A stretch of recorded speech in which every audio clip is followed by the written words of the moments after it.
Bonjour à toutes et à tous, vous écoutez Cinécast, le podcast qui chaque semaine vous recommande des films à voir au cinéma, en streaming ou en VOD. Ici Thibaut, en direct du Festival de Cannes, pour vous parler de sans doute ce qui est l'un des films les plus attendus de tout le festival, à savoir Killers of the Flower Moon, le nouveau film de Martin Scorsese. Euh, Gros morceau, effectivement, avec ce film, qui est quand même un film qui dure 3h30, pardon, avec un énorme casting, avec notamment dans les rôles principaux Leonardo DiCaprio et Robert De Niro, à savoir les deux acteurs fétiches de Scorsese, sur des décennies différentes. On retrouve aussi Jesse Plemons et Lily Gladstone dans le rôle de Molly Kyle. Je vais vous parler des personnages un peu plus longuement par la suite. Et on retrouve pas mal de gros rôles, enfin du gros casting dans des rôles secondaires aussi. Donc voilà, vraiment, il y a de quoi faire. Et ce qui fait que le film était vraiment très très attendu, tout simplement. Enfin, après, c'est attendu parce que c'est le nouveau film de Scorsese, qui est attendu depuis quand même un moment déjà. Alors, il faut savoir que c'est une adaptation d'un roman de David Grann qui s'appelle La Note américaine en français, bien que je pense qu'il était aussi retitré Killers of the Flower Moon dans certaines éditions. Mais voilà, si jamais ça s'appelle La Note américaine.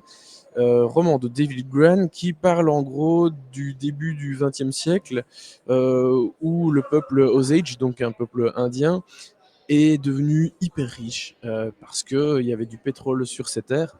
Et donc, la thune est revenue, leur est revenue, ce qui est assez logique.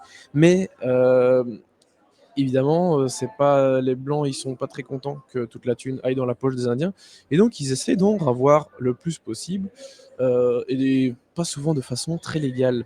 Donc il va y avoir toute une série de meurtres qui vont être commis afin de récolter l'argent d'une façon ou d'une autre. Voilà, ça c'est pour les grandes lignes. Et notamment au niveau des personnages qui vont participer à cela, il y a Ernest Burkhardt, qui est donc interprété par Leonardo DiCaprio, et William Hale, qui est son oncle, incarné par Robert De Niro, qui chapeaute vraiment tout le bazar.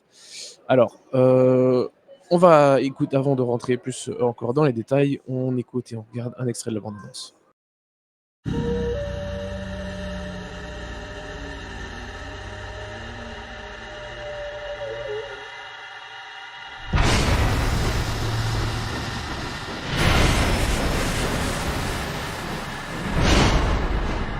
The Osage took their name from Missouri and Osage rivers.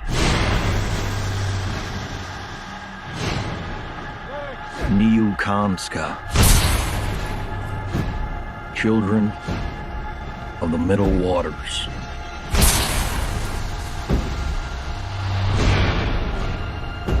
Move, said the great white father. There are many, so many hungry wolves. Can you find the wolves in this picture?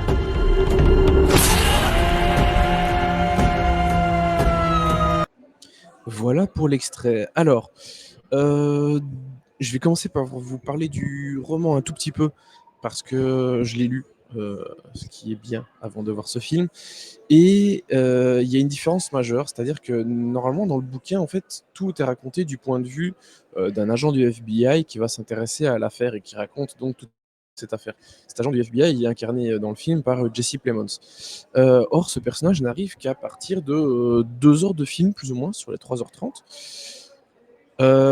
Et donc Scorsese a fait le choix de raconter l'histoire tout à fait autrement, simplement via le point de vue d'Ernest Burkhardt, hem, qui va donc commettre ou en tout cas participer à tous ces meurtres et essayer de récupérer une partie du pognon. Le truc, c'est que il va épouser une indienne qui est dans une famille qui intéresse William Hale, donc son oncle. Et c'est l'argent de cette famille que William Hale veut récupérer. Et donc, l'idée, leur plan, c'est qu'ils y passent un par un, et donc de récolter le pognon à la fin. Donc, c'est-à-dire que une fois qu'une sœur est morte, eh ben, son argent, ça va à d'autres personnes de la famille, et ainsi de suite. Donc, son objectif final, évidemment, c'est de récolter l'argent. Et donc, un jour ou l'autre, son plan, c'est que Molly y passe. Malheureusement, il y a Ernest Buckhart qui est là. Enfin, heureusement, malheureusement, vous le verrez bien dans le film. La chose va être évidemment plus compliquée puisque son neveu épouse une indienne de cette famille-là. Donc, l'histoire est pas simple. Il y a beaucoup de choses qui se passent. Évidemment, il y a beaucoup de meurtres. C'est l'objet du film. Et ça fait plaisir de voir Scorsese retravailler cette histoire de cette façon-là, parce qu'effectivement, je pense que c'est beaucoup plus cinématographique et plus intéressant de l'avoir fait de cette manière que de suivre le bouquin. Ça aurait été un peu plus compliqué, ça aurait été beaucoup plus une enquête. Or ici, il fait vraiment quelque chose quand même de très très cinématographique et très prenant. Donc voilà, tout le côté enquête arrive plus tard dans le film et, et amené différemment. Mais ça fonctionne tout aussi bien. Voilà, c'est pas du tout une mauvaise chose d'avoir fait le film de cette façon, que du contraire. Donc ça, c'est, d'un point de vue histoire, je trouve ça vraiment super la façon dont ça a été fait. Et j'aimerais ajouter que les 3h30 pour raconter cette histoire peuvent paraître longues, mais en fait pas tant que ça. Je suis désolé si s'il y a un peu de bruit de fond, parce qu'il y a toutes des équipes de films qui passent devant moi au moment où j'enregistre ce podcast. Mais voilà, je pense que vous m'entendez quand même bien. Je pense que les 3h30 ne sont pas de trop. Effectivement, il prend son temps pour bien poser tous les éléments, pour bien parler de tous les personnages, développer toutes les intrigues. Et il n'y en a pas tant que ça. Mais voilà, on sent pas du tout le temps passer. Donc le montage, le rythme, tout ça est vraiment très bien tenu. Il n'y a absolument aucun problème à ce niveau-là. Franchement, les 3h30, elles passent crème. À aucun moment on commence à regarder sa montre ou on se fait chier. Non, vraiment, ça tient super bien la route. Sans doute mieux, c'est plus digeste, je pense, que The Irishman, par exemple. Donc ça, voilà, c'est vraiment un bon point. Le casting, vraiment top, évidemment. DiCaprio et De Niro, ça fait plaisir de les voir se faire face dans un film de Scorsese. Il était temps. Jesse Plemons, forcément, voilà, on le voit un peu moins, mais il est vraiment super aussi. Et puis Lily Gladstone, vraiment, c'est elle qui m'a épaté parce que, bon, c'est une actrice qu'on connaît pas forcément, enfin, en tout cas, beaucoup moins bien. Elle a une petite carrière avec des choses pas forcément très connues.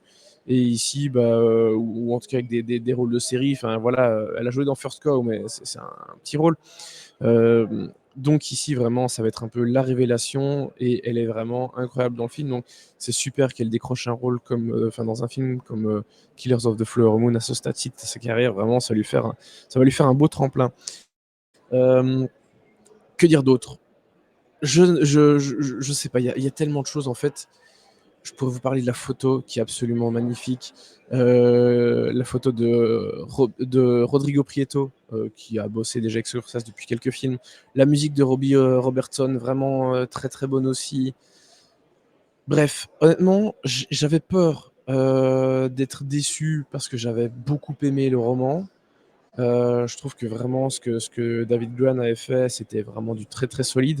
Et ici, je trouve que pour le coup, le mot adaptation est vraiment le mot idéal parce que ça a vraiment été bien fait par Scorsese et Eric Roth qui ont donc transformé le bouquin en scénario. C'était pas une tâche facile et voilà, ils ont réussi à faire un très beau film. Alors, je sais pas exactement comment le qualifier. C'est un drame, évidemment. C'est un film policier, évidemment. Il y a aussi beaucoup d'humour. On rit pas mal, mais vraiment de bon cœur. Et on voit que c'est vraiment les effets recherchés sont atteints à chaque fois. Et donc, peu importe le genre du film à chaque fois. Oui, plutôt la tonalité du moment. Donc ça, c'est vraiment bien, c'est vraiment très très bien équilibré. Et je pense que c'est un film que je pourrais revoir, vraiment. C'est pas ces fameux films hyper longs où on se dit bon, voilà, je l'ai vu une fois, je suis content, mais je le reverrai pas. Ici, non, pas du tout. Franchement, je le reverrai avec plaisir. Donc voilà, je suis très content du résultat de Killers of the Flower Moon. Ça sortira à l'automne prochain, en octobre prochain, dans nos salles. Et pour la note, donc là, c'est vraiment à chaud comme ça. Je dirais 4 quand même, vraiment 4 étoiles, parce que c'est vraiment du très très bon acabit. Et ça faisait un moment que j'avais pas été autant enchanté par un film de Scorsese. Donc voilà, je suis content de le voir dans cette forme-là. Et ben, sur ce, moi je vous dis à très vite pour parler de plein d'autres films du Festival de Cannes. Je vous fais des gros bisous.